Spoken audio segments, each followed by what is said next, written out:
کہ بیٹھے تھے ساتھ میں آپس میں کھانا کھا رہے تھے. جب کھانا ختم ہوا تو کھانا ختم ہونے کے بعد سارے لوگوں نے کھانا کھایا تھا, امام نے بھی کھانا کھایا تھا ساتھ میں بیٹھ کر.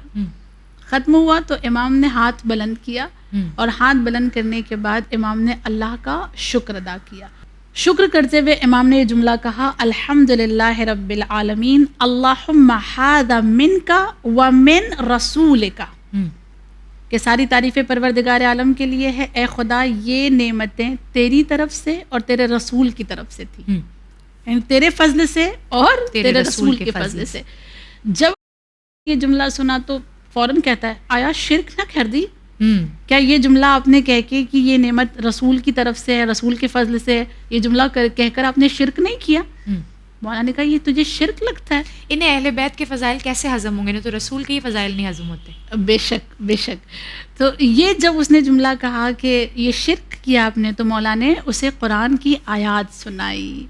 قرآن کی سب سے پہلی آیت سورہ توبہ کی آیت نمبر 74 مولانا نے پڑھی, اور اس آیت میں خداوند کریم نے اس طرح سے ارشاد فرمایا ہے, وما نقموا الا ان اغناہم اللہ ورسولہ من فضل.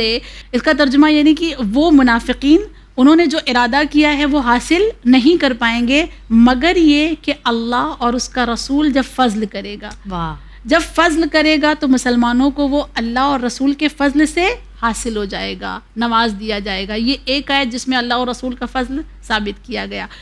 دوسری آیت سورہ توبہ کی مولانا نے پڑھی, آیت نمبر 59, جس میں کہا گیا وَلَوْ أَنَّهُمْ رَضُوا مَا آتَاهُمُ اللَّهُ وَرَسُولُهُ وَقَالُوا حَسْبُنَا اللَّهَ سَيُؤْتِينَ اللَّهَ مِنْ فَضْلِهِ وَرَسُولُهُ.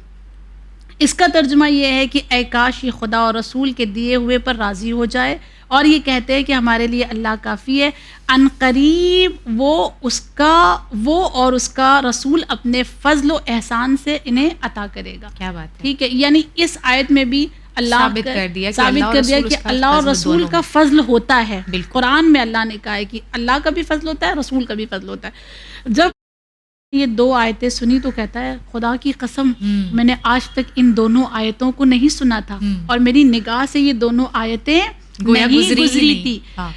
مولا نے جیسے ہی سنا, اب دیکھیں جو آپ بات کہہ رہی تھی اس کو بھی مولا نے قرآن سے ثابت کیا. مولا نے جیسے یہ سنا کہ وہ کہتا ہے کہ میرے نگاہ سے یہ آیتیں گزری نہیں, تو مولا نے پھر دو آیتیں پڑھی, اور وہ دو آیتیں تھی سب سے پہلی سورہ محمد کی آیت نمبر 24, جس میں کہا گیا افلا یتدبرون القرآن ام علی قلوب اقفالها.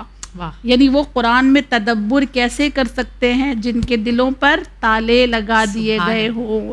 دوسری آیت سورہ مطففین کی آیت نمبر 14, جس میں کہا گیا کلا بل ران علی قلوبہم ما کانوا یکسبون, کہ وہ جو دل کے اندھے ہوتے ہیں ان کو کبھی کسی طرح کی حقیقت نظر نہیں آتی ہے. اور مولا نے پھر فرمایا یہ دو آیات تیرے جیسے انسانوں کے لیے نازل ہوئی ہے, اللہ اکبر, کہ جس کو قرآن میں تدبر کرنا نہیں آتا, جو قرآن کی آیات کو سن کر یہ کہے کہ اس سے پہلے تو یہ قرآن کی آیتیں سنی ہی نہیں تھی.